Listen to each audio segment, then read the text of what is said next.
1, 2, 3, 4.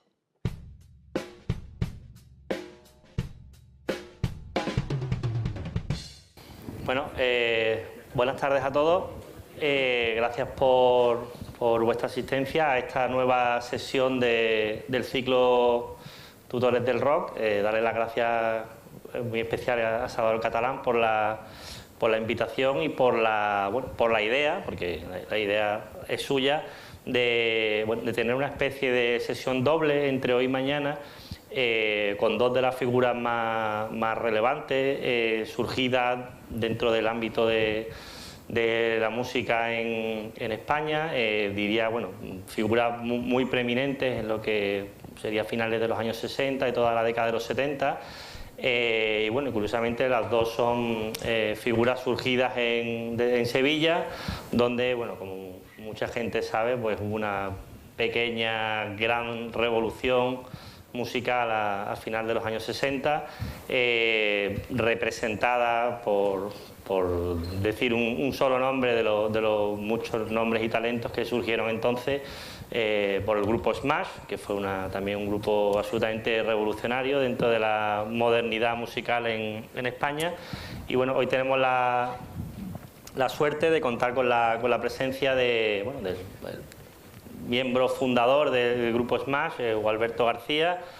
Mañana contaremos con la presencia del que fuera manager, promotor y productor de los dos primeros discos de Smash, que es Gonzalo García Pelayo, que también tenemos la suerte de tenerlo aquí entre nosotros. Y la idea es un poco, no diría tanto reivindicar, ¿no?, lo que de vanguardista o de aportaciones, de importantes aportaciones musicales tuvo pues toda esta generación de músicos y toda esta música que derivó a derivar una etiqueta como es la del rock andaluz, en fin, que yo creo que es una etiqueta que se queda en ocasiones un poco corta para expresar todos los matices, ¿no?, que surgieron de Sevilla. Y yo creo que la figura de Gualberto García es quizás la más exhaustiva a la hora de reconocer la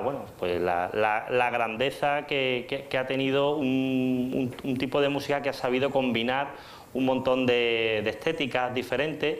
Y en lo que es la carrera de Gualberto, creo que se pueden perfectamente trazar cómo él pues ha ido fusionando, o incluso yo no diría tanto fusionar, pero como encontrando la forma de hacer dialogar distintas formas musicales, aparentemente tan distintas como pudiera ser el flamenco, como pudiera ser la música rock, como pudiera ser incluso la música clásica. Son lo que yo llamaría los cruces de caminos, ¿no?, que ha atravesado Gualberto, y haciendo obviamente mención a esa famosa canción de Robert Johnson, que hizo una versión muy potente, el grupo Cream, que sé que es un grupo muy apreciado por Gualberto. Y luego hay otra historia, yo creo también transversal, en la historia de su carrera profesional, que es cómo él, pues empezando digamos como músico, digamos entre comillas aficionado, aunque él desde el principio tiene claro su interés en profesionalizarse, en convertirse en un músico al 100%, es decir, de convertir la música en su profesión. Como él en el tiempo llega un momento en el que se plantea estudiar de forma, digamos, académica la música, y eso lo ha convertido también en un grandísimo arreglista y también director de orquesta, en fin, una persona que él en sí mismo es capaz de aglutinar lenguajes musicales diferentes, y lo hace con una naturalidad absolutamente pasmosa. Y a mí me gustaría un poco ir indagando contigo a lo largo de esta hora que tenemos. Luego daremos un pequeño tiempo para que preguntéis lo que queráis, pero a mí me gustaría ir indagando contigo, Gualberto, cómo tú vas primero encontrándote con estos distintos estilos musicales o géneros musicales, no sé bien cómo llamarlo, pues aparentemente diferentes, y que tú de forma natural, como decimos, de forma simbiótica, has conseguido ir fusionando, ir entremezclando. Y bueno, yo creo que la primera pregunta iría a eso, bueno, ¿cómo entras tú en contacto con el mundo del flamenco, ¿no? Que creo que es de alguna manera un poco el lenguaje casi materno tuyo, ¿no? Sí, con el flamenco, yo he nacido en Triana, en un corral de vecinos, y todo lo que había allí era flamenco. Mi madre cantaba flamenco, mi tío era bailador, ensayaba allí, lo veía como sudaba taconeando todo el día. Si se casaba alguien, duraba la fiesta una semana, aunque no veía ni un duro, nunca, pero el flamenco estaba impregnado de flamenco por todas partes. Las bodas, las comuniones, todo, la vivencia que había allí era a través del flamenco. Entonces eso, quiera que no, te va empapando sin darte cuenta, y aunque yo, cuando ya entro en el colegio, conozco otro tipo de música, que es la música clásica. Entro, forma parte de un coro a 4 voces de niños. A medida que voy creciendo, voy pasando. Bueno, aquí tengo mi amigo Quino, que ha venido a verme, un gran futbolista de Sevilla, que estuvo en el colegio conmigo, por cierto, él sabe de lo que estoy hablando. Don Pedro, que después fue el entrenador de nosotros.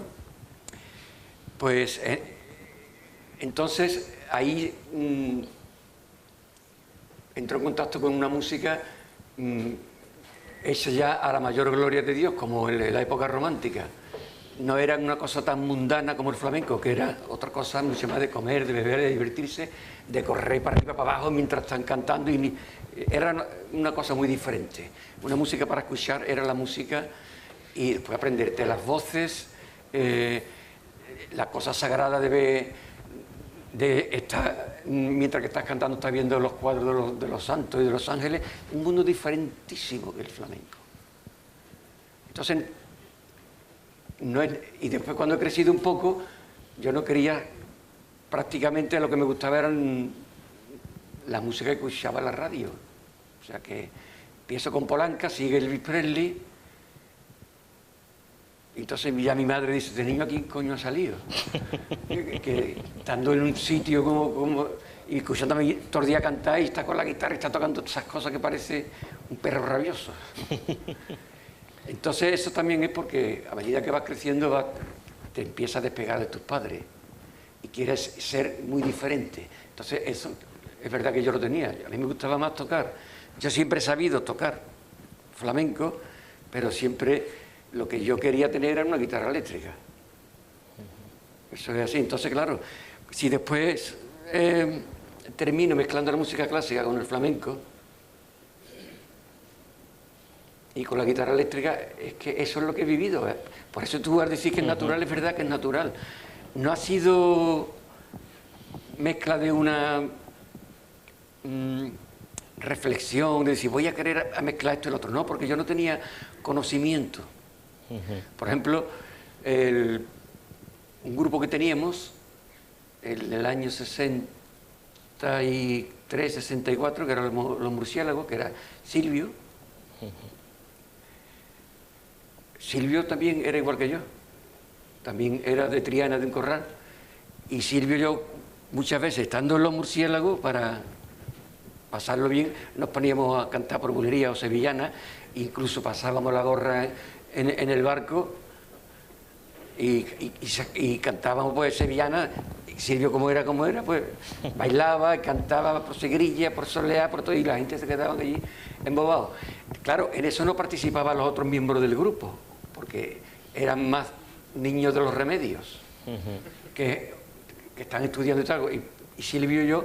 Entonces eso, y muchas veces incluso con el más, antes de hacer cosas, nosotros, sobre todo él, cuando a él le daba la vena, se ponía, bailaba y cantaba flamenco. Tú lo vienes y dices, bueno, este tío.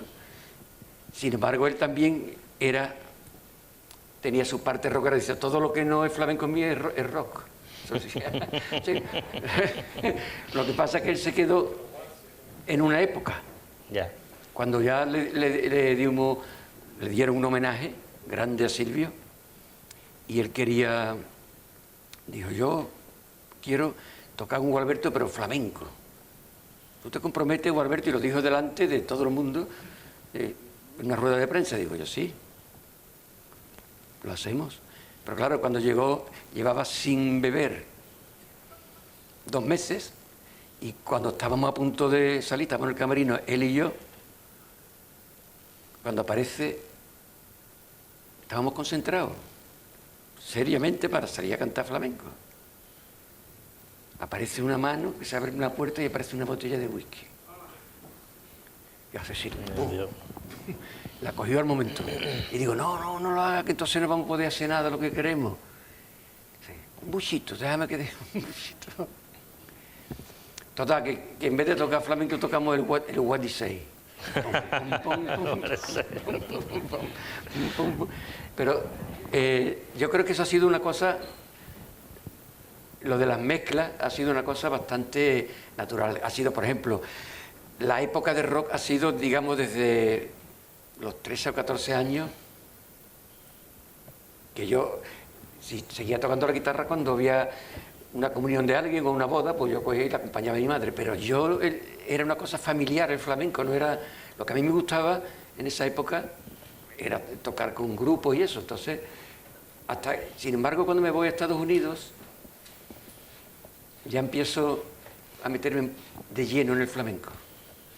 ¿Y tú crees que la distancia, el hecho de irte fuera y ver desde, bueno, por explicar por si alguien no lo sitúa, Gualberto, en el año 69, él hace un primer viaje a Estados Unidos, asiste al festival de Woodstock, que ahora se cumple 50 años, él estuvo allí viendo a tu admirado Jimi Hendrix, entre otros muchos. Pero bueno, luego es verdad que luego en el año 71, creo, más o menos, tú te vas una temporada larga a Estados Unidos, ¿no? Esa es la época que yo hablo. En el 69 no. En el 69 yo iba allí a ver a Jimi Hendrix, a Frank Zappa, a los Cream. El día de mi cumpleaños vi a Blind Faith en el Madison Square Garden. O sea, estaba...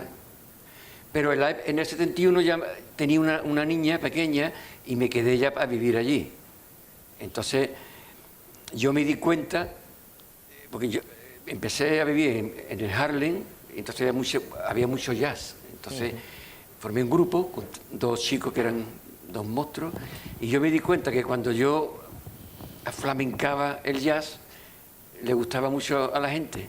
Y esta gente me decía, tú lo que deberías de hacer es, dentro del esquema nuestro, tocarlo como tú tocas, cuando tú tocas solo. Cuando tú tocas flamenco, a ver si puede. Entonces, y ya empezamos a hacer, que eran dos de estos americanos que son gordos, pero muy jóvenes, ¿no?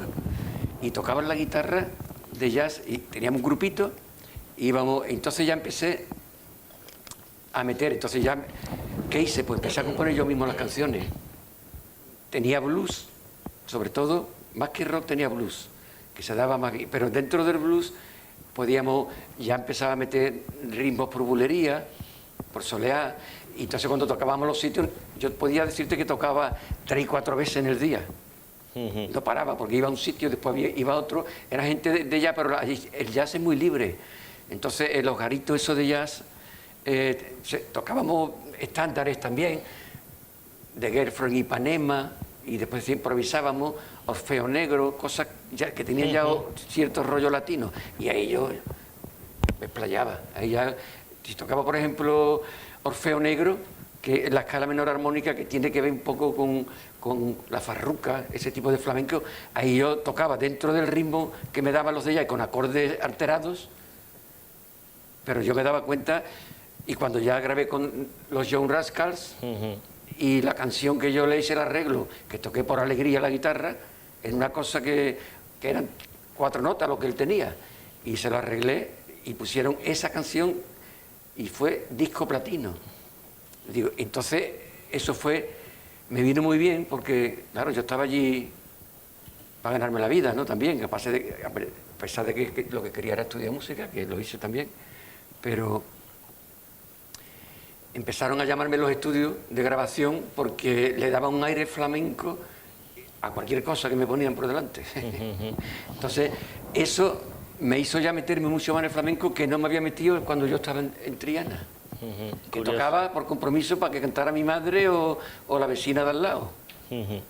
Pero después con el grupo, con Silvio y con los murciélagos tocábamos canciones de los Beatles, de los Rolling Stones.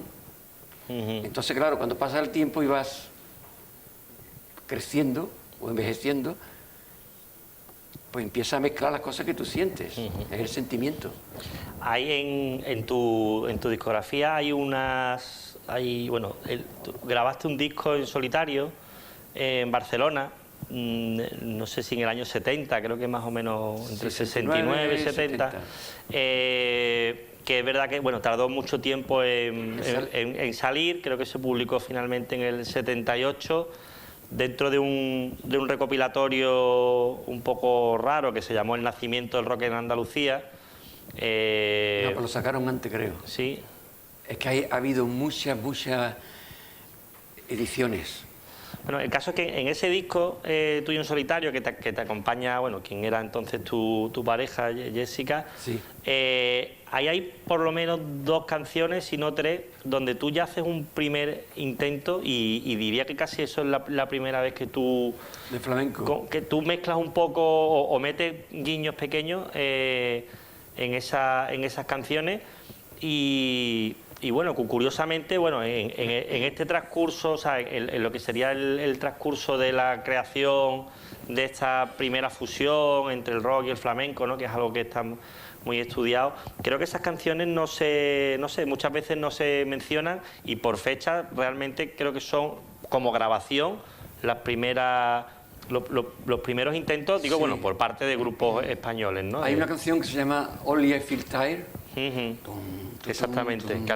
Que ahí, porque en ese disco yo me fui allí a Barcelona haciendo autostop, no tenía ni guitarra ni nada, entonces esa guitarra me la dejó Jaume Sisa. Y era una guitarra de 12 cuerdas y con eso toqué flamenco en esa parte. Por eso eso fue porque me vino así en ese momento, porque mi novia, que estaba en Estados Unidos, me escribía cartas y las cartas me escribía poemas y los poemas los convertía yo en canciones allí. Entonces yo cogía, me lo ponía la letra allí, la cantaba y realmente me la estaba inventando mucho, pero como me llevé grabando ese disco por lo menos 2 meses. Vivía allí y yo tocaba todos los instrumentos. Había un violín, pues cogía el violín, el órgano, el contrabajo, un bajo, una flauta, una guitarra que estaba allí mala, que es con la que hice el sonido del monstruo. Y entonces toqué todos los instrumentos que había allí y la portada la hizo ella. Entonces llamé a Jesús de la Rosa, que era el que estaba conmigo en el grupo anterior, Marinelli, Silvio, Mane, para que me ayudaran con mi disco. Y digo, bueno, si hay más gente, pues... Pero después cuando llegué allí, me di cuenta que enseñarle los temas y eso iba a perder mucho tiempo. Y digo, vamos a tocar mejor algo nosotros. Entonces yo toco también, lo que pasa es que no lo puse en el disco. Toco con Jesús, Miguel Lobato, unas canciones preciosas. Mane, que por cierto, una de las mejores canciones de la historia del rock, creo yo que es una que hizo Mane, que estaba en ese disco y ha desaparecido en ediciones posteriores. Look at Her Face se llama. Eso no sé, no sé por qué se pasó eso. Y lo de flamenco que tú dices fue en esa canción, que no es un tema, es una balada. Pero me pegaba ahí a hacer algo más, entonces termino tocando por bulería. Y luego esta otra que se llama When the Sun Rises, ahí también metes en medio unas palmas. Eso es lo que hice con los John Rascal, que era una palma. Eso es. Eso alucinaba allí en América. ¡Hombre! Sí, sí. Es que lo que toqué por alegría, por alegría más o menos en 4x4, que eso no existe, pero el aire era ese, y también metí eso. Entonces le pusimos Summer en el barrio. Y esa fue la estrella de la canción, que era una cosa que me dijo Félix, que era mi ídolo, vamos. Dice, tengo aquí una canción, Gualberto, pero que es solamente 8 o 10 compases. Te lo enseño y a ver si se te ocurre algo. Entonces ya le metí la guitarra flamenca, empezamos, y allí en realidad montamos. Después le digo, vamos a llamar a 4 puertorriqueñas para que canten coros. No vea cómo cantaron. Entonces, en español, porque claro, él dijo Summer en el barrio, que es como hablan muchas veces allí los puertorriqueños, ponen una palabra en Spanglish. Yo hablaba mejor español, claro, entonces yo me entendía con ellos, tenía siempre a alguien al lado, porque estaba al principio, ¿no? Entonces hicimos entre las palmas la guitarra, después toqué la guitarra eléctrica, la Fender Stratocaster, y después toqué el sitar.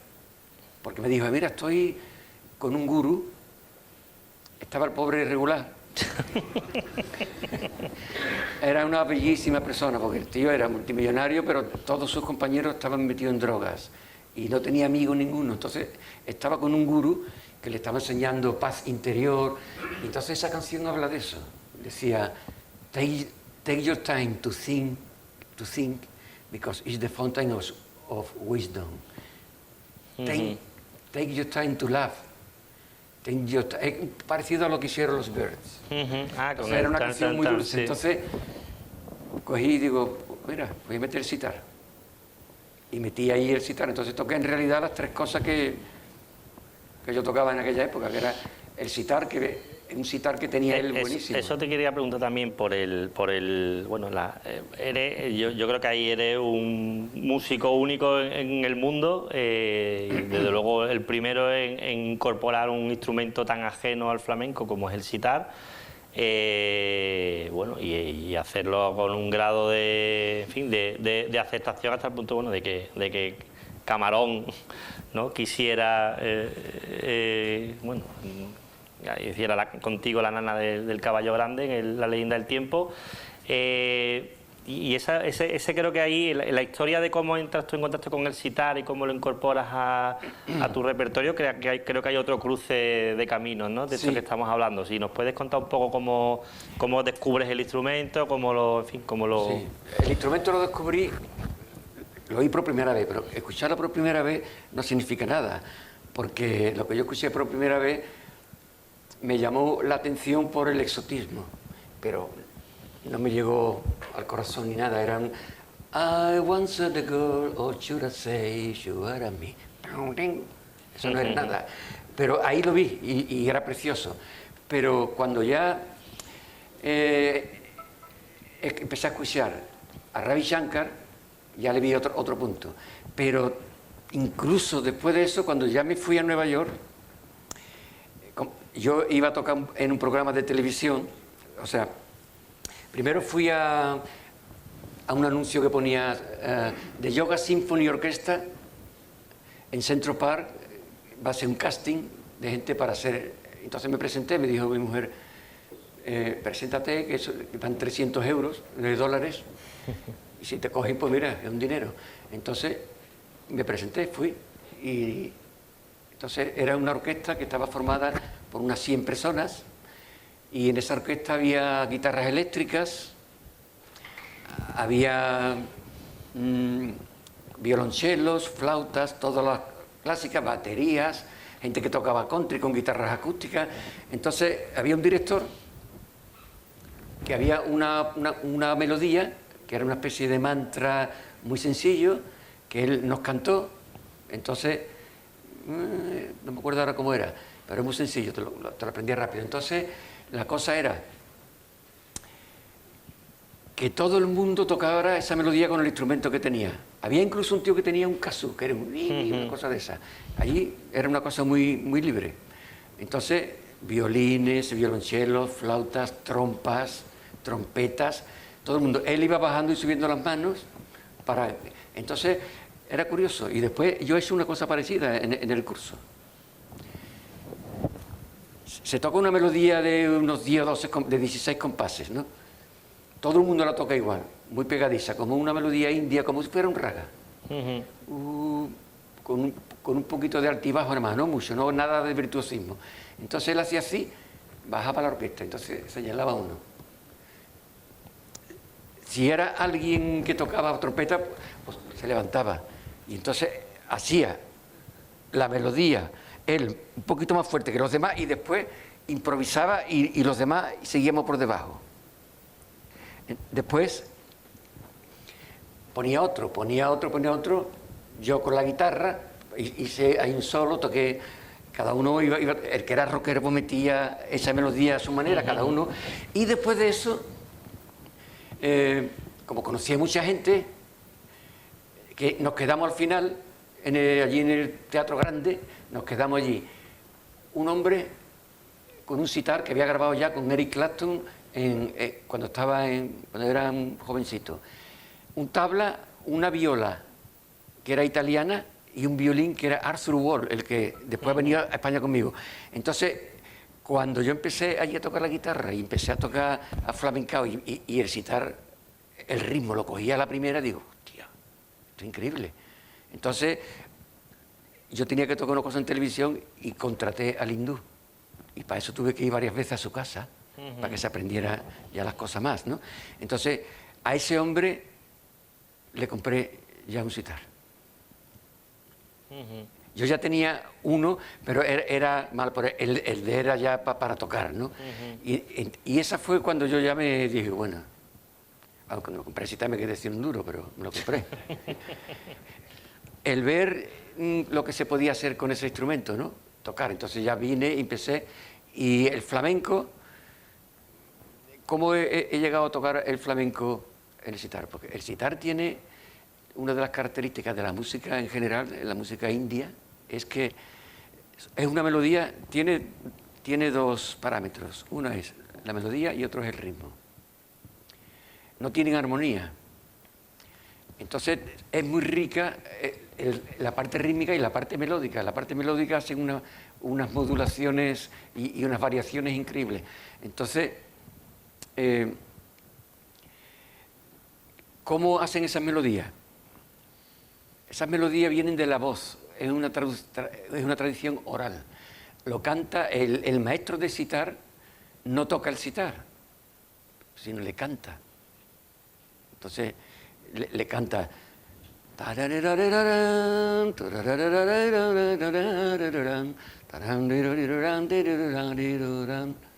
Y ahora del sitar lo toca. Por eso tiene una cosa muy curiosa. El Raga Bhairavi es la misma escala flamenca.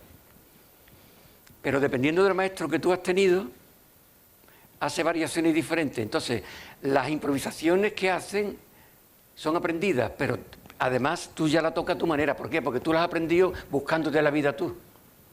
El que te ha enseñado a lo mejor no tocaba ni el sitar, tocaba o otro instrumento o la voz. Entonces yo te la canto y dependiendo de cómo te la cantan, así la tocas. Dependiendo de cómo la cantas tú después de que te la enseñas, así la tocas tú. Entonces yo ya empecé a escuchar, bueno, mi madre la escucha yo toda la vida cantar flamenco, soleá, petenera, serrana, seguirilla, Marifé de Triana, Conchita Piqué, de todo. Entonces, ha sido una cosa natural el empezar yo a... Por ejemplo, yo cantaba con el lebrijano, estábamos hablando Gonzalo y yo cantaba y tocaba el sitar, pero yo hacía con el sitar un contrapunto que implicaba una rueda de acordes como en el jazz. Por ejemplo, la menor, re mayor, sol menor, do, fa, la mayor y paso a re.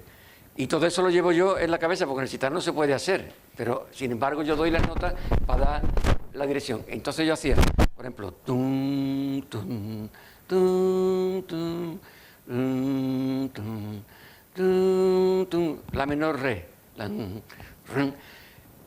entonces yo, mientras va eso por un lado, yo voy cantando por otro.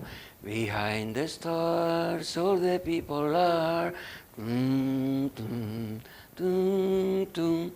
The light from within shines through their skin. Tum, tum. Y en medio hago lo que me da la gana, voy tocando. Entonces con lebrijano hice eso. Entonces el lebrijano hace de pronto ¡ay! ¡Ay! Y, ¡ole, me cago en los muertos, qué bueno! Estábamos hablando antes. Entonces eso improvisado total. En la comida, bueno, de que realmente la primera canción en la que se puede hablar, yo creo que de una fusión consciente entre rock y flamenco que se graba, que la graba Smash, y aparece en el segundo disco, en We Come to Smash This Time. Es una canción, bueno, compuesta por Hugo Alberto, que se llama Behind the Stars, y en ese disco, que yo creo que no aparece acreditado en los créditos del álbum, pero hay obviamente una participación de un flamenco que era Juan el Lebrijano, y bueno, realmente esa canción se adelanta en bastante meses me refiero al garrotín, ¿no? Que luego ha quedado como la canción así más y a la agujeta reconocida, con y a la agujeta. O sea que es realmente es la pieza angular de la construcción, ¿no? De este nuevo sonido, pues surge eso, ¿no? De esa colaboración. Pero eso todavía tenía, por ejemplo, una base contrapuntística y armónica. El flamenco también la tiene, ¿no? Pero en la melodía flamenca es exactamente igual que como lo hacen los indios. Cuando yo estuve en la India, me compré un sitar, fui a un sitio, digo ahora, hace poco, y entonces empecé a tocar un poco y se quedó alucinado el maestro. Fui a un conservatorio y me dijo, eso que estás tocando, ¿qué es? Parece indio, pero no es. Digo, eso es la soleá de Alcalá. Y me dice, ¿y eso cómo es? Y le digo, te voy a enseñar. Me pidió el maestro que yo le enseñara a él a tocar eso, porque le gustaba mucho, y que él me enseñaba a mí a tocar el raga que yo quería, que yo quisiera. Y digo, bueno, pues tú me enseñas Darbari, que me gusta mucho, y yo te enseño eso. Y dice, bueno, a ver, tócalo. Digo, no te lo voy a tocar, te lo voy a cantar. Pero para que tú lo saques. Y después, si no lo coges, yo te lo toco. Pero te voy a explicar lo que es. Entonces él hizo así. O sea, 1, 2, 3, 4, 5, 6, 7, 8, 10, 1, 2. Así estuvo un rato. Entonces después le hago.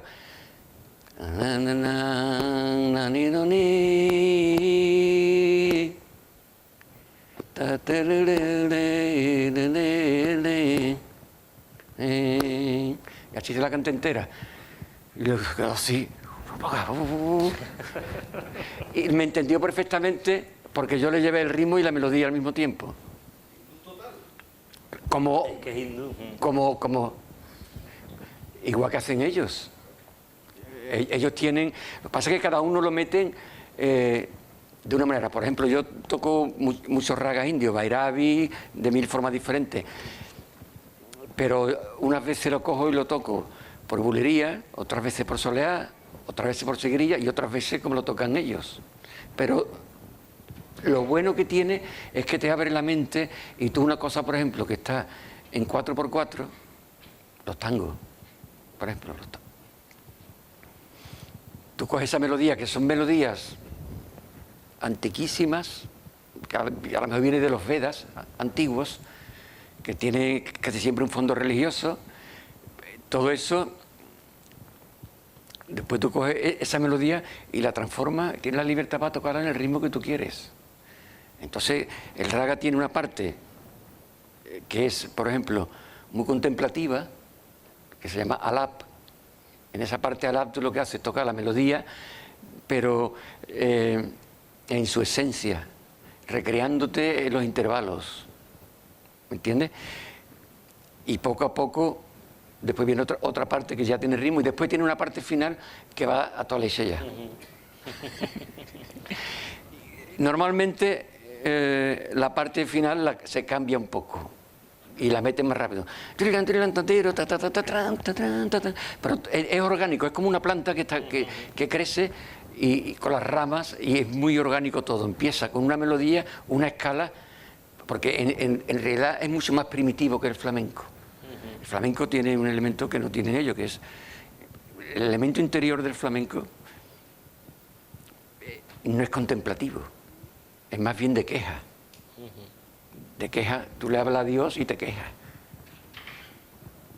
tú le hablas a la gente y te quejas de que te has dejado tu mujer o tu novia. Es siempre una queja, pero una queja individual, nunca es colectiva. Ellos es colectivo, quieren fusionarse con el cosmos. Y entonces, cuando están tocando un ala, están fusionándose con todo. Quieren ser todo uno.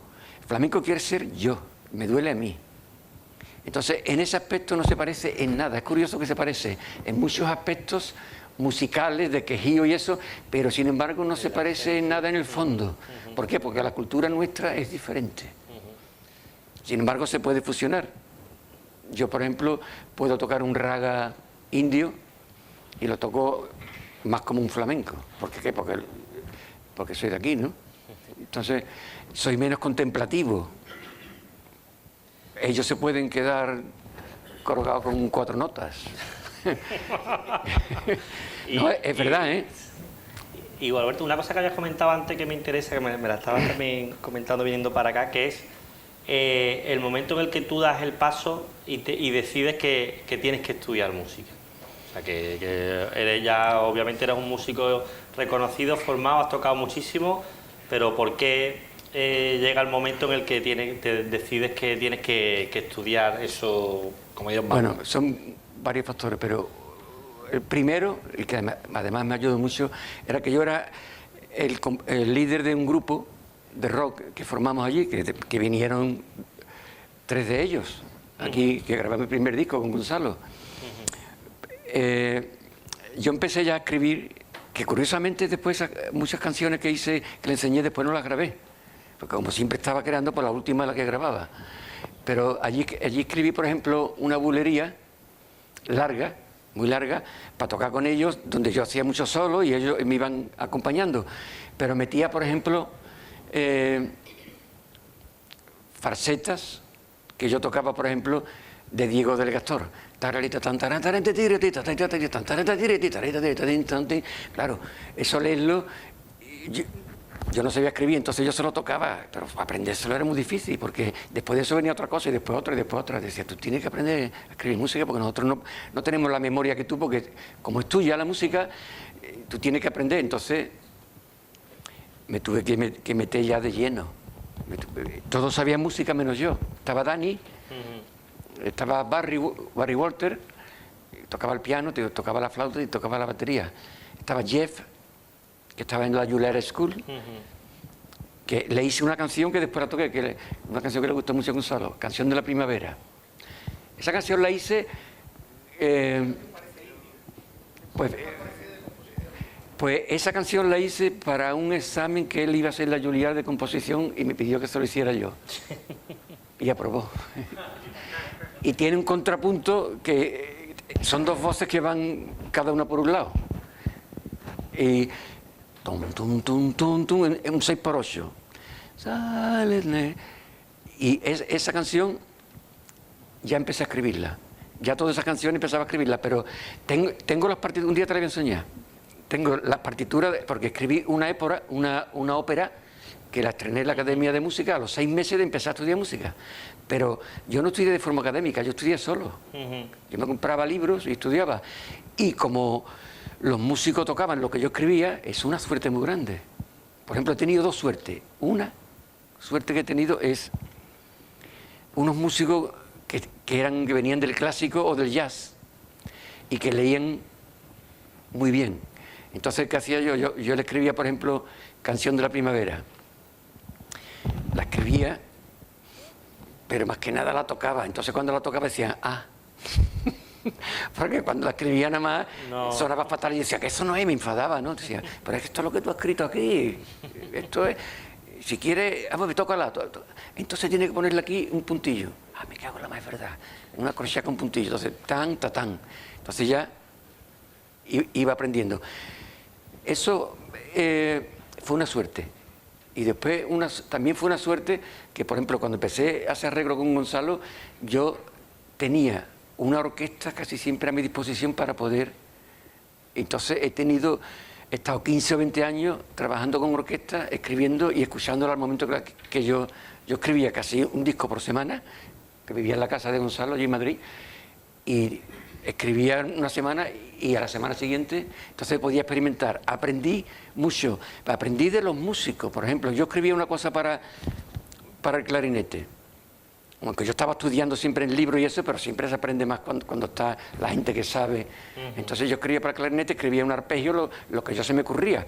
Entonces me decía, el clarinete, esta parte es difícil porque coge en medio, y en el clarinete no sube una octava cuando pasa, sino una novena.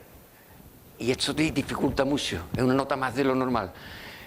El oboe, todos los defectos y las cosas de los instrumentos las he aprendido sobre la marcha porque tenía la orquesta a mi disposición. Luego, Gonzalo muchas veces cogía una silla y se sentaba para mirar. Se sentaba allí, en vez de estar allí, decía, me deja que digo, y tenía curiosidad, ¿no? Lo que hablábamos y eso, y se sentaba allí. Entonces, yo aprendía de ellos. Recuerda, Gonzalo, que me dijiste, la primera vez, el primer arreglo que hice, que lo hice porque me obligaste, porque para ahorrarte un dinero, que había una orquesta que estaba comiendo, y lo hice mientras comía la orquesta. Para Marina, ya no sé qué. Y entonces me dijiste, esa fue la primera vez. Y me dijiste, bueno, métete ahí con la orquesta. Y digo, yo, no, tienes que meterte tú, yo nunca lo había hecho en mi vida. Y digo, bueno, pues me meto. Me metí y vinieron todos, y me dijo, Gonzalo, es la primera vez que los músicos vienen a escuchar lo que han grabado. Y digo, porque es que yo le he dicho a ellos, oye, perdonadme, pero yo esto no lo he hecho nunca y no sé qué tengo que hacer. ¿Cómo muevo las manos? Me dijeron, mira, tú mueve esta mano, mueve el compás. Y en esta, cuando quieras subir o bajar el volumen, ya está, eso es todo. Ah, coño, qué fácil. Y ya está, es una canción, vas así y después hasta así un poquito, o vas así, para que baje. Y digo, esto está chupado. Y entonces ya empecé a hacer uno y otro y otro y otro. Entonces, ¿quién tiene la suerte de tener una orquesta a su disposición? Entonces, claro, he aprendido cuando yo escribía un concierto, un septeto o un octeto, o un cuarteto de cuerdas, sabía lo que estaba haciendo ya. Porque eso lo tenía Mozart y Beethoven, más Mozart, porque estaba a las órdenes del cardenal y tenía una orquesta allí. Pero la gente ahora que quiere estudiar, tiene que estudiar solfeo, tiene que estudiar... Yo he tenido la suerte que era compositor antes de músico. Yo sabía escribir, pero no sabía ponerlo en el papel. Entonces, en América tuve la suerte de coger y una gente que ya sabía mucho, pero no sabía escribir. Entonces aprendí. Entonces eso me cambió la vida, eso me cambió totalmente la vida, porque ya podía escribir yo cosas, todo lo que imaginaba para que lo tocaran otros músicos. Entonces, fíjate que en esa... Ahí había una señora rusa que fue alumna de la Pavlova, multimillonaria, pues yo vivía en un sitio que era el sitio más rico que había en Connecticut. Enfrente mía estaba la hermana de Kennedy. No era mi casa, era la casa de my stepmother-in-law, que es muy difícil de explicar lo que es, pero bueno. Entonces, yo asistía, por ejemplo, allí escuché conciertos gatromanos de Béla Bartók, Mozart, Beethoven, porque esta mujer daba fiestas, era una mecenas. Entonces esta mujer pues, a mí casi me adopta, porque si yo pintaba un cuadro me lo compraba. Cada semana daba un concierto para petit comité para gente, o sea que me tenía, entonces me traía gente, yo le decía, a ver si trae a alguien, y traía a alguien de la India. Era como una señora que le gustaba el arte, ella misma bailaba, tenía un mantón de Manila y toqué muchos conciertos allí. Entonces me interesé mucho ya también por la música clásica, porque es lo único que hacía, ensayaba. Entonces, como estaba estudiando música, empecé a tener curiosidad también por conocer las obras clásicas. Después me coloqué a trabajar también half-time por las mañanas en una tienda de música que vendía partituras, y allí ya me pasé hasta aquí. Allí estaba todo el día, y además también se vendían guitarras, instrumentos. Y cuando venía alguien por una guitarra y yo cogía la guitarra, ya era un alumno que tenía nuevo. Y ya salí para adelante con mi niña y eso, pues tocando la guitarra y tocando de vez en cuando un concierto, hasta que ya empecé con los John Rasca y eso, que ya iba a Nueva York a tocar. Pero lo de estudiar música es un antes y un después. De cambiar todo. Se termina más, bueno, pues yo sigo tocando y empecé a hacer discos. Y una duda que yo siempre he tenido con respecto, bueno, a los músicos que saben leer y escribir música con respecto a los que no. ¿Tú crees que el hecho de ahora saber tantísimo el lenguaje interno de la música te cambia la perspectiva a la hora de, no sé, de escucharla, de entenderla? Es decir, como se dice, cuando alguien domina mucho un arte, de alguna manera también puede perder cierta espontaneidad o se vuelve demasiado académico. ¿Tú crees que eso te ha pasado a ti en algún momento? El tú escuchar algo y tú lo deconstruyes de una manera que no lo hace alguien que en fin, que es un músico iletrado, por así decirlo. A mí eso no me ha pasado nunca, pero sí ha habido gente que tenía miedo que me pasara. Por ejemplo, don José Fondeanta. Don José Fondeanta era el profesor de violín de mi hija. Y él, cuando escuchó las obras que yo había escrito, hay una carta que la tengo por ahí, y la tengo que recuperar, que él pide una subvención a una entidad del gobierno, no sé, no me acuerdo lo que era, para que me den una subvención a mí, pues yo ya tenía 3 niños para componer, porque decía que no me lo dieran para estudiar, porque me podía estropear, porque decía que yo hacía una música totalmente nueva y que me atrevía con cosas que un tío que estudiara armonía no iba a hacer, cosa que no es verdad, porque él no sabía que yo ya había estudiado armonía por un tubo, pero yo, sin profesor.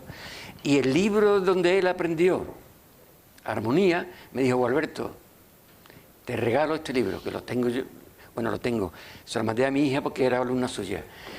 En el libro donde él aprendió armonía, me dijo: este libro, que ya tendría 100 años, puedes estudiarlo. Este libro es el que he estudiado yo, pero no los libros de ahora que nada más que se fijan en las prohibiciones. Y tú eres libre y no quiero que lo que se te ocurra lo escribes. Digo, eso ya lo sé. O sea, yo no voy... ¿Por qué? Pues porque yo he aprendido antes a componer que a escribir. El que le pasa es al revés, el que empieza diciéndole lo que tiene que hacer. Tú coges todas las grandes maestros, tienen lo que le dicen entre comillas fallos, las quintas paralelas típicas que están prohibidas porque es de mal gusto. Pero si tú tienes, Beethoven lo hace Bach, pero lo hacen cuando ven que tienen que hacerla. Entonces, ¿quién le va a decir si a Beethoven? Te conté antes, le dice el alumno: maestro, aquí le han salido 2 quintas paralelas. Dice: ¿quién coño me va a prohibir a mí nada? Yo escribo lo que me... La música, primero, de lo que tú me estabas diciendo. Toda la música que existe, la escriba o no la escriba, el peligro que tú dices es real. Y muchas veces se cae. La música tiene un núcleo que es interior. Y sale del interior al exterior. Esa semillita que tiene la música no sale del conocimiento. El conocimiento te sirve como una herramienta. Una herramienta no tiene corazón. Una escala no es una melodía. Una melodía es utilizar las notas de cierta manera. Pero, ¿qué motiva eso? Lo que Schenker, que es un analista, Schenker dice que la base subyacente de la música va del interior al exterior. En la superficie ya están las escalas, las melodías, pero el núcleo interior nace de un impulso creativo que puede ser una pasión, un cielo azul, una emoción, de ahí sale. No sale, cuando sale de una reflexión de una... buscando la teoría, evitando lo que no se debe hacer. Lo que te sale es lo que yo llamo música de pizarra. Porque tú fíjate, yo conozco yo le he dado clases de composición a gente del conservatorio que son profesores. Entonces, vamos a ver, un profesor de armonía entonces o de composición tiene que ser un buen compositor, pero no conozco a casi ninguno que dé clase que componga nada. Entonces, le hace falta... un alumno que yo tenía era profesor de piano en un curso que di de composición. Decía, Alberto, es que yo se toca muy bien el piano, toco todo, pero es que no se me ocurre nada. Digo, es que a lo mejor, si no se te ocurre nada, no puedes escribir nada.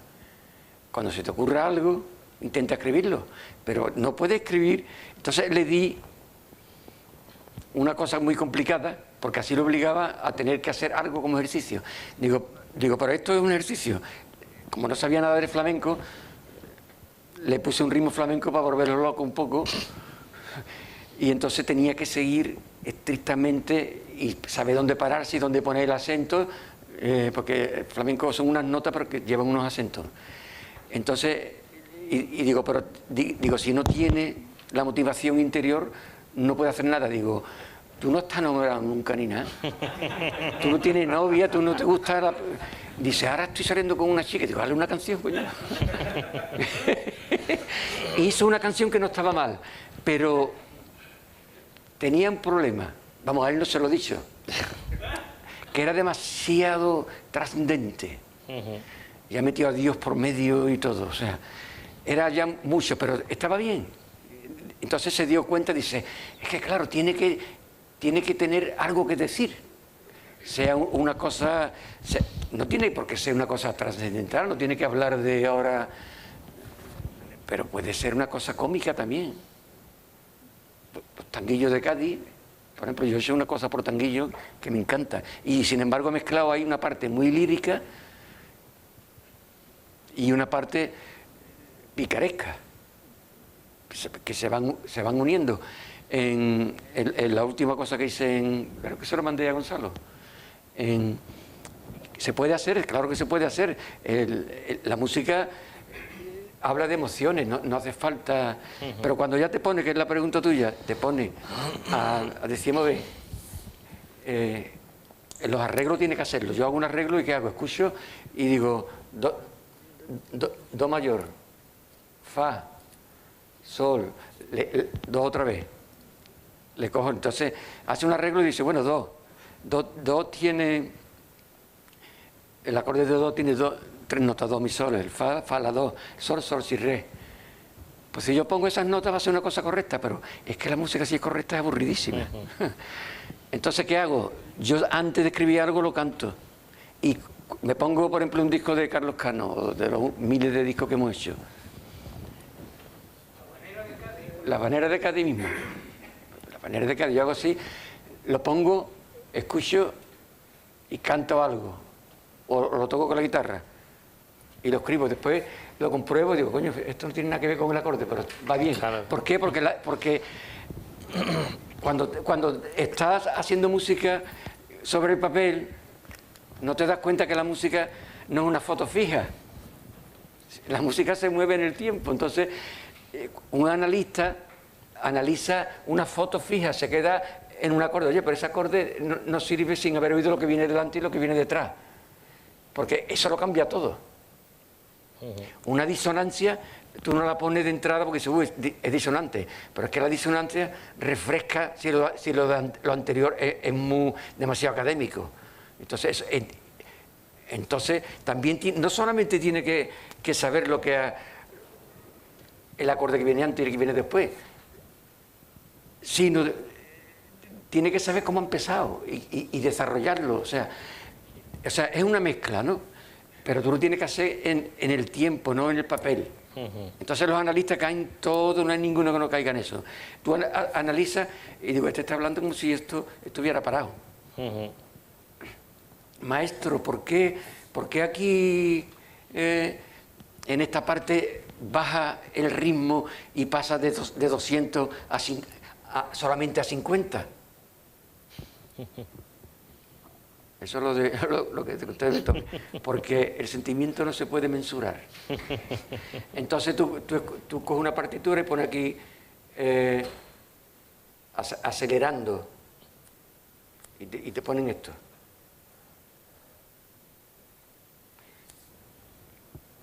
Aquí te pone piano y aquí te pone, por ejemplo, mezzo forte, ¿no?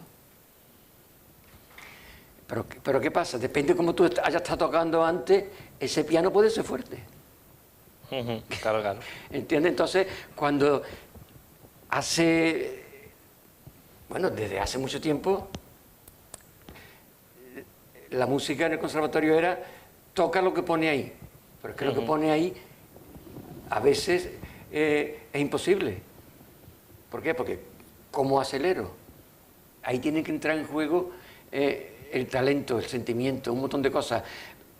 Si tú pones el clave bien temperado mismo, tú ves un tío así con la peluca blanca y te aburre como una ostra.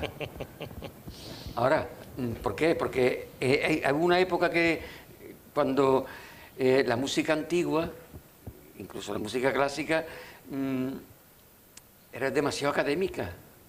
Pon de conservatorio, toca lo que pone ahí. Sí, ya veo lo que pone ahí, pero lo tengo que tocar yo.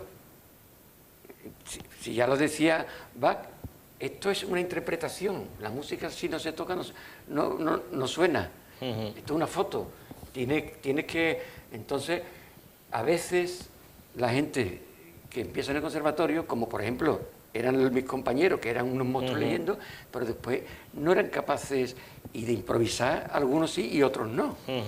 Ahora, por ejemplo, que he dado el cursillo ese en Algeciras, la gente de la psicodelia, del rock, se aprendieron antes lo que yo les enseñaba antes que los músicos. ¿Por qué? Porque el nivel de la partitura que yo le di era superior al nivel de ellos. Sin embargo, en los que no leían, lo aprendieron porque lo toqué yo un montón de veces para que se lo aprendieran. Y lo aprendieron a hierro. Tócalo otra vez, hasta que lo aprendieron. Cuando lo aprendes ya te lo sabes. Entonces lo otro, claro, como cada uno tiene una partitura diferente, el clarinete tiene una, entonces dije, vamos a hacer todo la misma melodía y vamos a aprendernos esto para disfrutar un poco. Y entonces ya varió la cosa, pero entonces, si te pone académico y digo, toca lo que pone ahí, bueno, pues entonces me voy ahí media hora a aprendérmelo, ¿no? Y claro, y si siempre toca lo que pone ahí, tú mismo te va aburriendo, tienes que, no sé, se trata de tener respeto a lo importante. Hay que tener respeto al compositor, ¿no? Pero yo creo que no le hace un respeto tocándolo como un robot. Ni tampoco le hace respeto tocando lo que te dé la gana, ¿no? Pero la suerte que he tenido ha sido de tener músicos que sabían más que yo, porque ¿de quién puede aprender? Cuanto menos sabe, más puede aprender. Entonces yo se lo digo a mi hijo siempre. Digo, yo he aprendido de todo el mundo. He estado con la guitarra por la calle siempre y he visto a uno que tocaba mejor que yo, digo, tengo que aprender todo lo que yo no sé de él, y lo aprendo y ya está. Igual que después pueden aprender de mí, ¿no? Y los músicos aprendemos con el error. Tú, por ejemplo, estás tocando una cosa y hay gente que falla y se queda un poco cortado. Bueno, pues si falla, si no es esa nota, es la de al lado. Entonces, yo he aprendido así. Yo cogía la armónica en los salesianos. ¿Tú te acuerdas, Quino, que el Día de Reyes nos daban 2 juguetes a los niños? Entonces, una cosa que me la contó un amigo, después de no verlo 40 años. Y entonces yo cogí una armónica. Y él cogió un xilófono. Era el hijo del carpintero que vivía allí en mi calle. Y entonces me lo encontré ahora ya de mayor y me dice, Juan Alberto, ¿tú cómo coño que yo tocaba el xilófono y no podía tocar nada y te lo di a ti y empezaste a tocar todas las canciones del colegio? Es que me engañaste, tú ya sabías tocarlo. Y digo, que va, no, la primera vez que lo toqué. Y dice, pero ¿cómo sabía tocarlo? Digo, porque yo probaba y si no era esa nota, era la otra. Entonces empezaba de nuevo. Y hasta que lo tocaba la tercera o cuarta vez. Dice, pero es que íbamos andando por la calle. Digo, bueno, pues yo iba andando y iba probando. ¿Y tú no te dabas cuenta de lo que fallaba? Dice, yo lo que veía que tú la tocabas. Y fallaba alguna nota y te volvía otra vez y después la segunda vez ya la hacía bien. Digo, es que entonces, hay músicos, muchos, que una cualidad esencial en el músico es ser tolerante contigo mismo. Y yo soy muy tolerante conmigo mismo. Se lo dije en el cursillo a todo el mundo, digo, por favor, seáis tolerantes. A mí me da igual que se equivoquéis, porque yo me equivoco más que nadie. Y me pongo a tocar y siempre estoy intentando. Yo prefiero que alguien se equivoque intentando hacer algo a que esté siempre haciendo lo mismo. Entonces, pero mucha gente no quiere equivocarse, entonces no puede aprender. Conozco mucha gente que le da mucho coraje. Entonces, cuando estás ensayando, yo puedo... cualquier canción de los Beatles que yo te puedo decir que me he llevado horas y horas. Otra gente no lo resisten tanto porque se deprimen ellos mismos porque dicen que ve lo torpe que soy.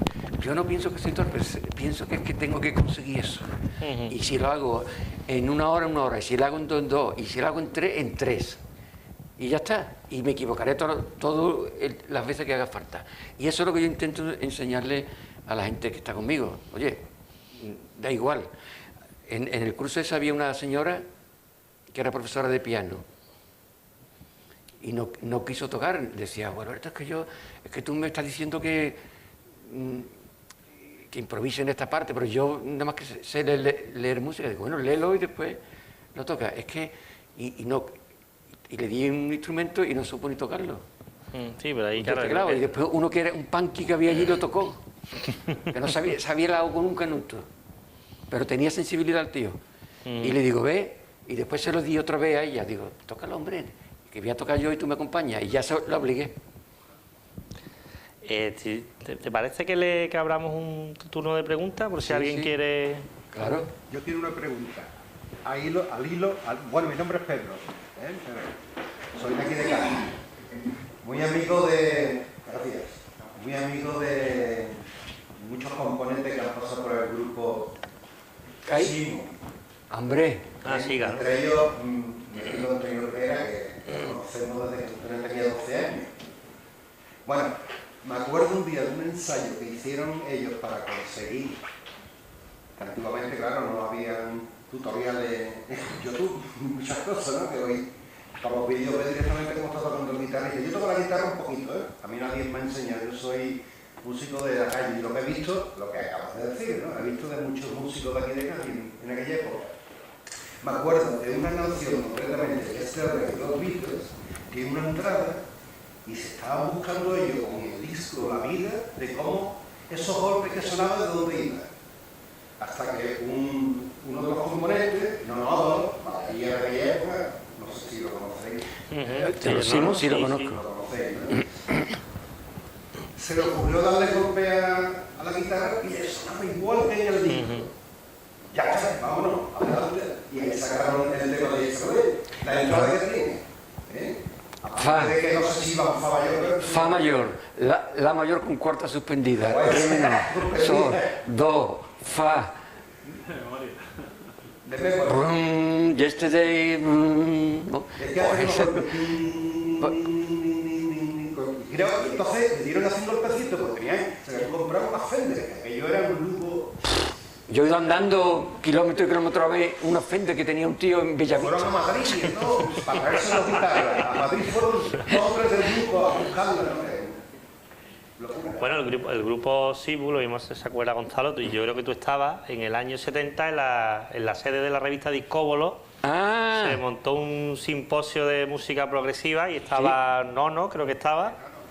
Estabas tú, estaba Julio, Antonio, Henry, Gonzalo y los hay de una foto, máquina. yo estoy tocando la guitarra así y están hablando. Estaban los de máquina. O ya estaba aprendiendo algo. La de veces que yo me he puesto a sacar las canciones de los Beatles, eso no lo sabe nadie. Pim, pim, pim, pim, pim, hasta que lo sacaba perfecto.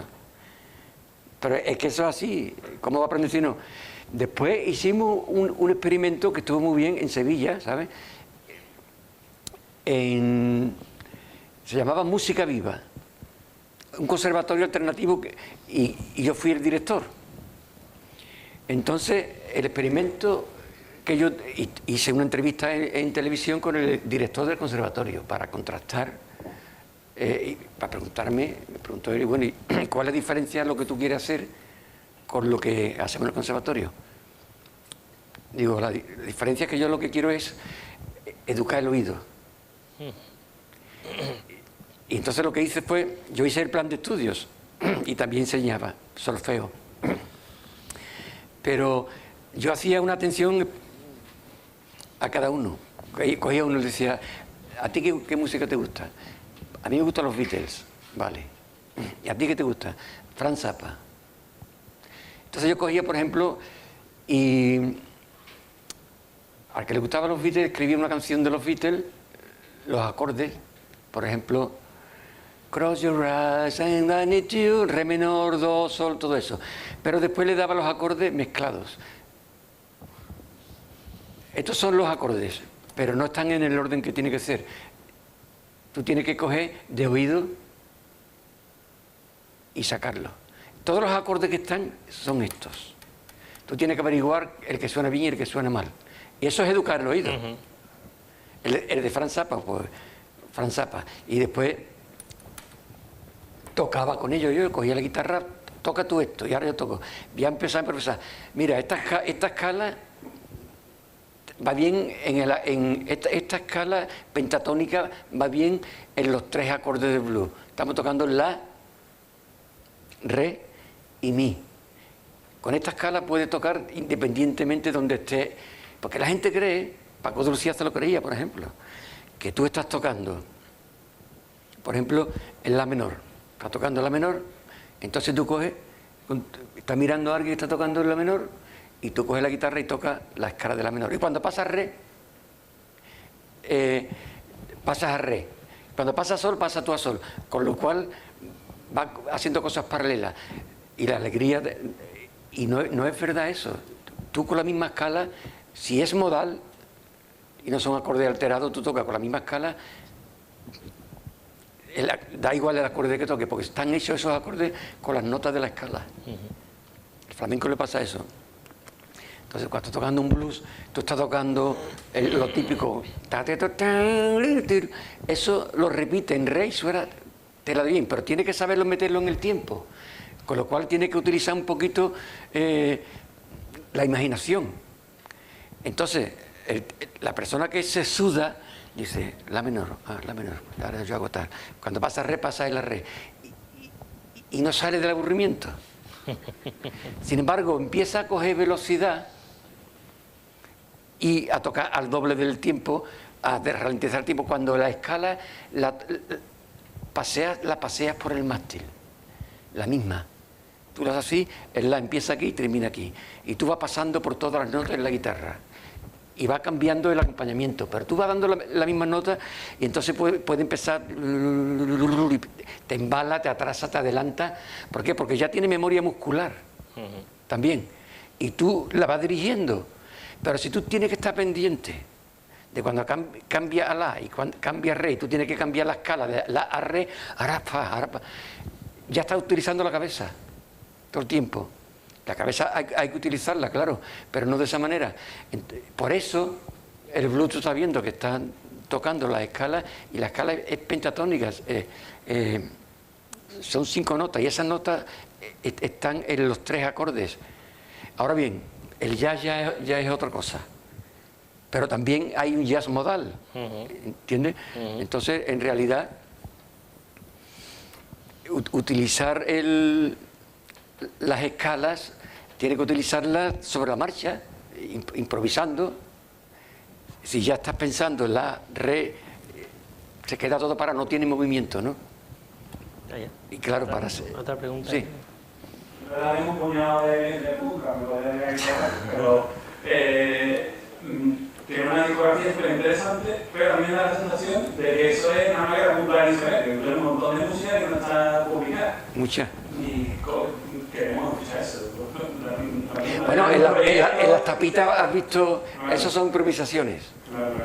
Pero tiene algún proyecto de replicar cosas que tienen por ahí, los fans de van a seguir. Bueno, ahora voy a tocar varios conciertos, pero voy a tocar el sitar, que es lo que más... Pero yo tengo mucha música escrita de cuartetos de cuerda que no se han estrenado nunca, por ejemplo. Bueno, Gonzalo sabe mi pasión por los cuartetos, que he escrito un montón y he utilizado los arreglos para aprender, ¿no?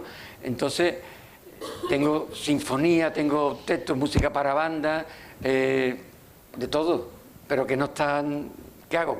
Es que no puedo hacer nada, lo tengo todo en cajones, tengo cajas enteras.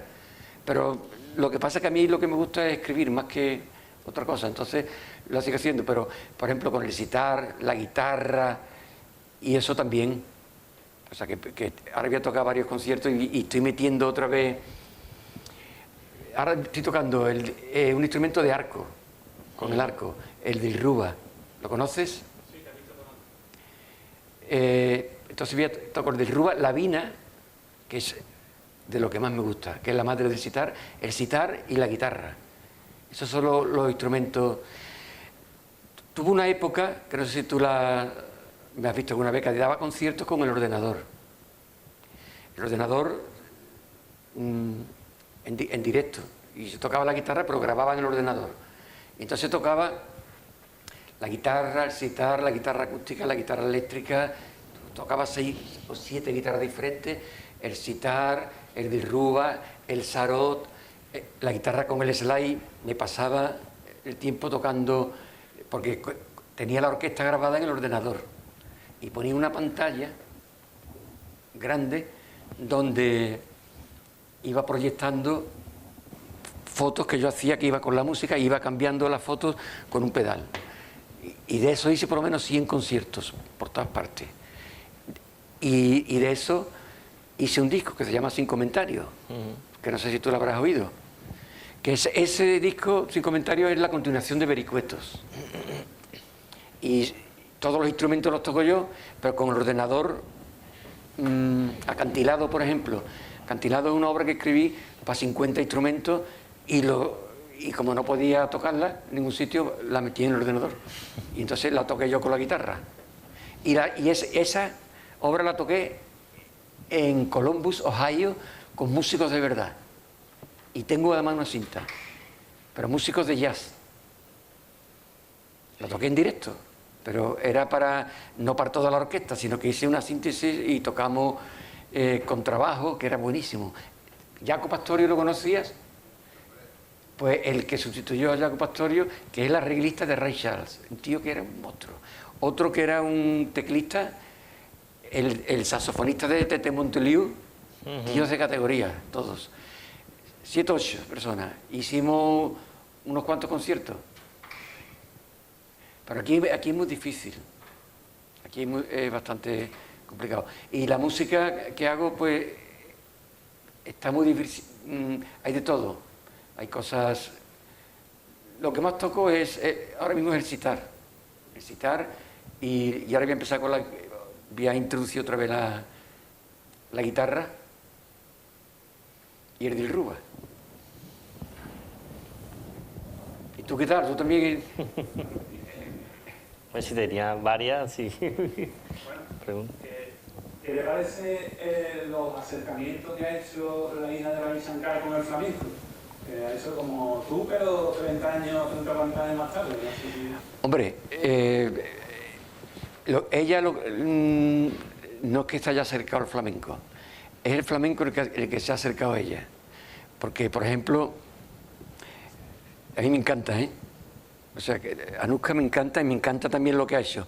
Lo que pasa es que eso se lo he explicado yo a los que tocaron con ella. Cuando vino a Sevilla yo le dejé mi sitar. Y entonces el bobote y el eléctrico le decía, prima, cuando la vieron y hace así ella. Prima, ¿eso qué quiere decir? Y después el bobote le dice a Ricardito, le dice, pero esta chavala toca muy bien, pero toca atravesar. Digo, no toca atravesar, es que ella está metiendo la música hindú en el flamenco, no quiere tocar flamenco, es que el flamenco viene de ahí, una parte del flamenco. Ella no quiere, porque me dice el que hizo la canción flamenca, el Ricardito, el que toca el piano, me dice, tío, ¿por qué no le enseñas tú a tocar? Digo, ¿cómo le enseñas a tocar, tío? Ten respeto. Ella es una mezcla de música flamenca e hindú. Ella pone la hindú y tú la flamenca. ¿Qué quiere? ¿Que toque ella la flamenca también? Entonces se creen que cuando me dicen eso a mí, me está quitando mi sitio. No, ella está tocando hindú, yo estoy tocando flamenco. No es lo mismo. Digo, ¿cómo le voy a enseñar a ella hindú si ese flamenco viene de ahí? Si ella quisiera, se pondría a escuchar y lo tocaría también. Pero es que ella tiene que sacar lo suyo. Y tú lo tuyo. No tiene sentido. Entonces, ¿qué mezcla es? Si estáis haciendo los dos flamencos, ¿cuál es la mezcla? Estáis mezclando la música hindú con la música flamenca, ¿no? Pero si tienes Bhairavi, si tú coges y escuchas Bhairavi y escuchas a Anushka Shankar tocar Bhairavi, y es para llorar, eso fue una seguirilla, tío. Pero si eso está el flamenco puro ahí metido, ¿para qué quiere más? ¿Qué quiere tocar? Lo de Juan Talega, pues también lo puede tocar, pero es que eso no lo siente ella. Ella siente lo que ella ha oído. Ten en cuenta que ella aprendió tocando el sitar, cantándole el padre y tocándole el sitar también, ¿no? Pero hoy he estado escuchando una cosa de Anushka Shankar con Ravi Shankar. Y el padre da una lección de sitar y está ella, muy jovencita, y está Ravi Shankar dice,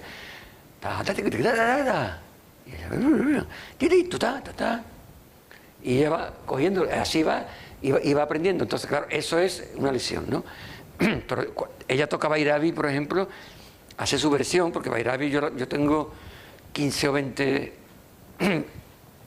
versiones de Bhairavi, pero como ella toca eso y yo cuando lo escucho el flamenco ahí.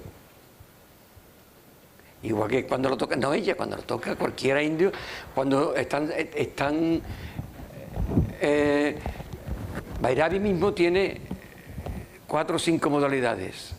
En el flamenco, por ejemplo, cuando cantan, yo diría que Bhairavi es como una especie de seguirilla cuando se toca lenta. Yo, por ejemplo, toco Bhairavi por seguirilla y por bulería y por soleá. Ellos la tocan en 4x4. Pero hay versiones que yo he escuchado que es también como si fuera una bulería, que varían. Pero la parte lenta, cuando se ponen a tocarla, eso es cantejondo, tío.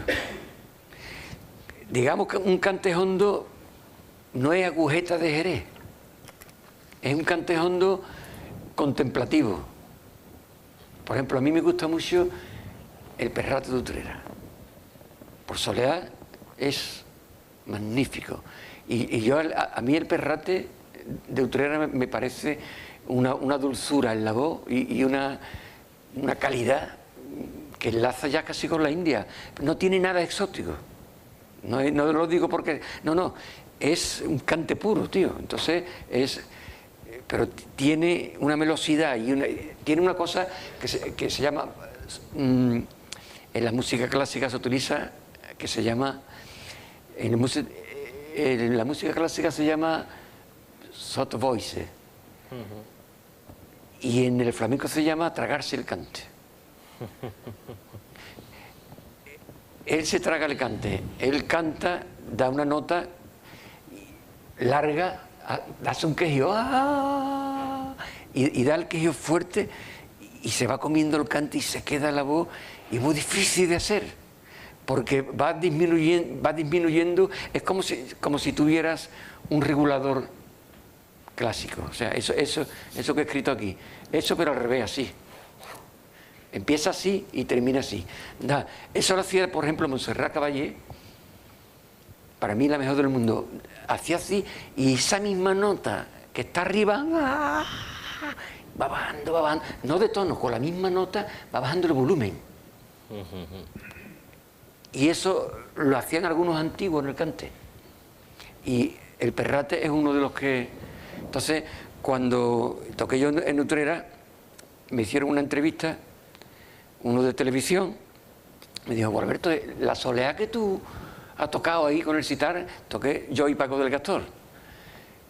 ¿en quién te inspira tú? Y digo, pues mira, esta noche me he inspirado, y casi siempre, el que más me gusta a mí es el Perrate de Utrera. Dice, es mi padre, tío. Ya. Tú lo has dicho porque tú me conoces a mí, ¿no? Digo, yo no te conozco a ti. Dice, sí, tú me conoces porque yo estaba en la carbonería de camarero. Digo, ah, me eres conocido, pero yo no sabía que tú eras el hijo del Perrate. Dice, se emocionó mucho, ¿no? Digo, eso es una casualidad. Te podía haber dicho también me gusta mucha gente, ¿no? Pero el Perrate es que tiene ese rasgo que en realidad, si te fijas, es muy musical. El flamenco tiene partes que tú, cuando hace, por ejemplo, un cantao y afina y sale y es así. Esto es una cosa hindú que significa el om, que lo hace para afinar bien en el tono, y hacen así esta postura, tío. Yo no sé si eso tiene que ver o no, pero entonces tú ves a un tío que es de campo total y le ve una delicadeza cantando. Y es que la música es que no tiene nada que ver ni con el oficio ni con nada, es una cosa interior. Eso lo tiene ese hombre, lo ha aprendido, por supuesto, y se habrá hartado pero ha estado escuchándolo y coge el tono bien, y el agujeta, el otro, el Camarón era un pedazo de músico también. Camarón le ponía yo, por ejemplo, Ravi Shankar. Una época se venía a mi casa mucho, un día vino con un sitar también, para ver y le enseñé a afinarlo eso y se lo compró. Pero era un sitar pequeñito. Pero yo le ponía, por ejemplo, a Camarón todas las cosas que me gustaban a mí, desde Vivaldi hasta cosas flamencas. Le puse el disco aquí que grabé con agujeta y le gustaba y me decía, ponlo otra vez. Mira lo que hace aquí. Y después se lo dije a Agujeta, digo, Manuel, está con el Camarón en mi casa y hemos escuchado el disco nuestro y le ha encantado. Dice, tú no te juntes con esa gente. No te juntes con esa gente que no sabe cantar ni nada. Digo, ¿qué diferencia? No, en serio. ¿Qué diferencia, no? Ahora, pero pasa que el Agujeta era un monstruo también. Pero ese cantaba para afuera, pero cuando cantaba un martinete y eso era mortal, ¿eh? Y una anécdota que me contaste, que no sé si era, no me acuerdo si era el Chocolate, que estaba tú con Camarón, con el sitar, y entró y le dije... Ah, sí, eso fue en casa de Ricardo Pasión, en un brete. Llega el Chocolate y dice, y tenía allí el sitar, y le dice a Camarón así, pues me conoce a mí, sabía que era yo, porque yo con él he estado tocando muchas veces. Y le dice a Camarón, tú no debías de hacer estas tonterías, estos instrumentos raros, que tú eres un tío puro, tú no debías de hacer estas cosas, ¿eh? Y dice, tócale eso que me gusta a mí, Alberto, tócaselo. Y empecé a tocar unos tientos, que le gustaba mucho a José. Y dice, qué penita me está entrando. Dice, parece que está hablando. Eso le pasaba mucho flamenco. Bueno, que eso es verdad, porque claro, desde el punto de vista del flamenco puro y tal, el que tú empezaras a incorporar el instrumento, me imagino que de primera sería un poco de shock, ¿no? Sobre todo desde este ámbito tan purista, hombre, que ha habido, ¿no? Pero tú fíjate, pasa, claro, sí. Con la gente que toca el sitar, el Camarón, el Agujeta, el Lebrijano, Paco Taranto, el Arenero, y un montón, todos, y son ellos los que me han pedido a mí, porque yo no voy a decirle a nadie, oye, porque no quiero. El Arenero, ¿sabe quién es? El Arenero de Triana, me dice un día, ¿por qué no coges el cacharro ese que parece una percha? Y lo tocamos, tío. Digo, bueno, cuando tú quieras. El primero fue Paco Taranto. El Paco Taranto fue el primero que tocamos Granaína, Soleá, porque era lo suyo, lo de Paco era... Íbamos, Paco era buenísimo, entonces yo le decía, cántamelo otra vez. Y a Camarón le decía, cántamelo otra vez. Y a la agujeta. Cuando yo quería aprender algo, pasa que a veces era difícil, porque hay gente que no puede cantar. Por ejemplo, Camarón no lo podía cantar, no podía. Una vez que estábamos solos, que está grabado, lo grabó Ricardo sin que nosotros nos diéramos cuenta. Estábamos, la nana esa salió, una que puso después de muerto él, ha puesto una que grabamos nosotros sin saber que nos estaba grabando. Y estamos hablando, y pues estábamos tocando los dos ese mismo día. Y se ha ido todo el mundo fuera a comer. Estaba el Raimundo, el Falillo, el Tomatito, y nos quedamos solos. Y pusimos a tocar. Él estaba tocando la guitarra y yo el sitar. Y de pronto hizo una cosa por seguirilla que le digo, joder, tío, cántamelo otra vez, tío, que quiero cogerlo, ¿no? Dice, ya no me acuerdo. No, intentamos recordarlo, pero no era.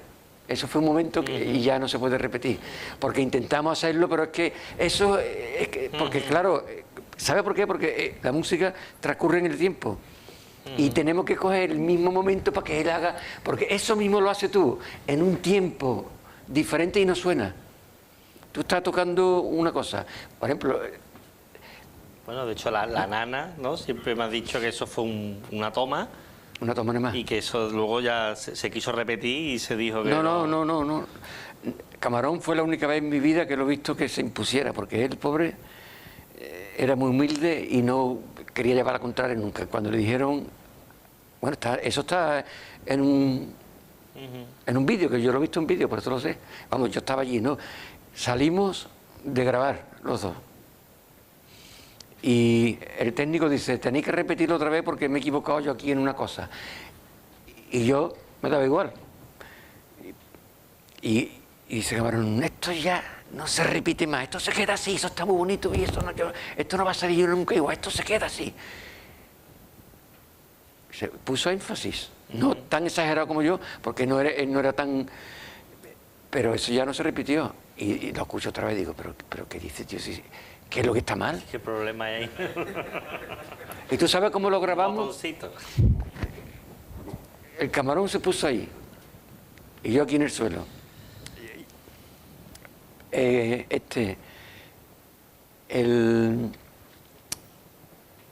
pianista de...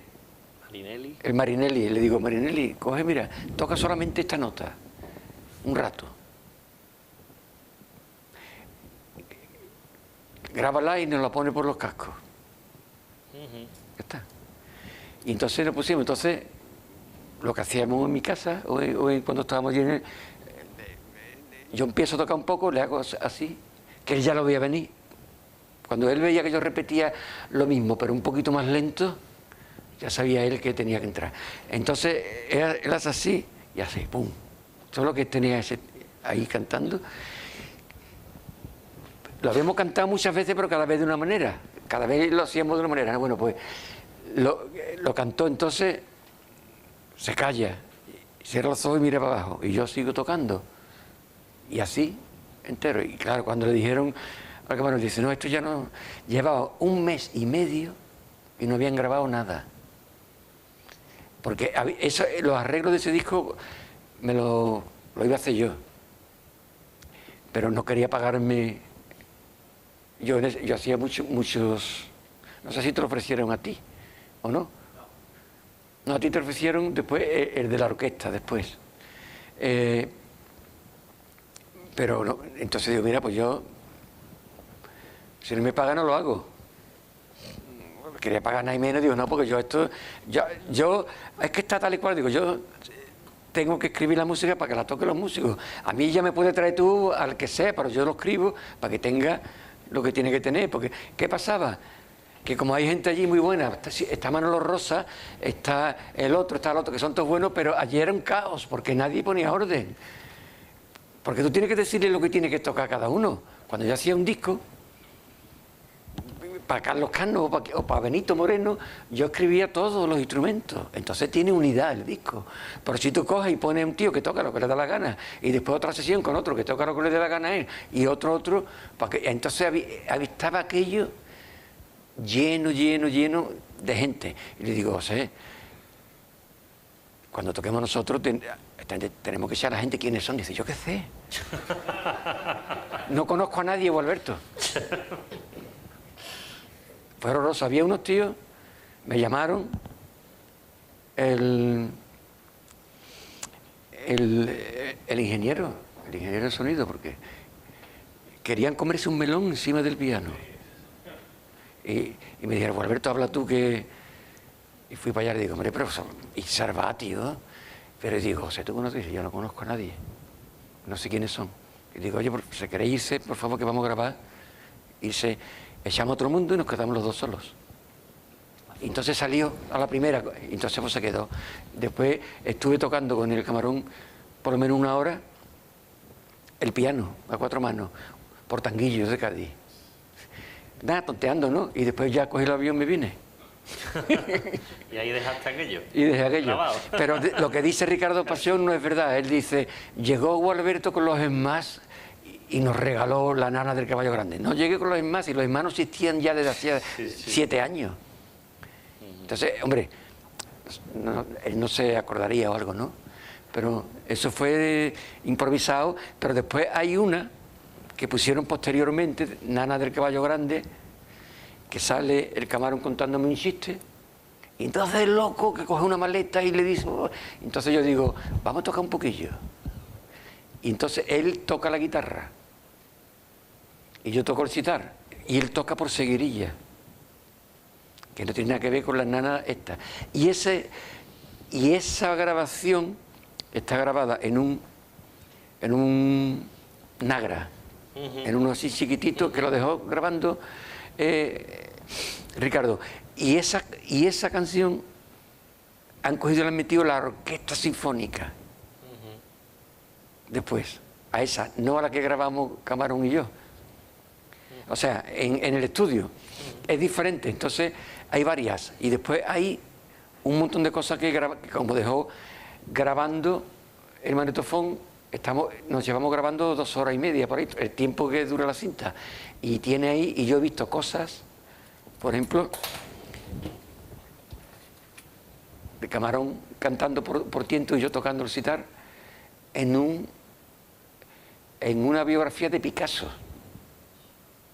Sale de fondo, un trozo. O sea que le han puesto cosas así. Hombre, muchas cosas no valen porque estamos hablando y de vez en cuando tocando, no sabíamos que estaban grabando ni nada, ¿no? Entonces... Fíjate eso. Me dice que nos vamos ya. Que vayamos ya acabando. Bueno, pues yo creo que nos lo hemos pasado bien, ¿no? Antes me ha contado una anécdota, Gualberto, viniendo para acá en el tren, de que Manuel Molina decía de él, dice, Gualberto lo que le pasa es que no se da cuenta que es Gualberto. Y yo creo que lo acabamos de comprobar ahora mismo y nada, bueno, darle un aplauso y darle las gracias. Gracias. Muchas gracias.